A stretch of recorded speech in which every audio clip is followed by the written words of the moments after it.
ইবনে তাইমিয়ার ফতোয়া অনুসারে আমাদের শায়েখটা এখন মুসলমান থেকে খারিজ হয়ে যাবে। কারণ ইবনে তাইমিয়া বলে কোরআন তেলাওয়াত করে মৃত্যুরে হাদিয়া দিলে মৃত ব্যক্তির রূহে জমা হবে। মুসলমানরা একমত, মুসলমান সবাই একমত, মুসলমান কেউ বিরোধিতা করতে পারে না।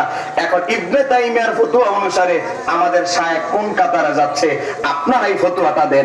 এবার লিখতেছে ইবনে তাইমিয়া কাযালিকা, কেউ যদি তদ্রুপ পাবে মারা দেওয়ার পর মাইয়িত, ওয়া কাযালিকা মান করাআল কোরআন মুহতাসিবান, কেউ যদি মৃত ব্যক্তি মারা দেওয়ার পর সওয়াবের আশায় কোরআন তেলাওয়াত করে, ওয়াহদাহু ইলাল মাইয়িতি, আর ওই হাদিয়াটা মাইয়িতকে হাদিয়া দেয়, ওই যে সওয়াবটা কোরআন তেলাওয়াতের, তাহলে কি হবে? নাফাহু যালিকা, এর দ্বারা মৃত ব্যক্তি উপকৃত হবে।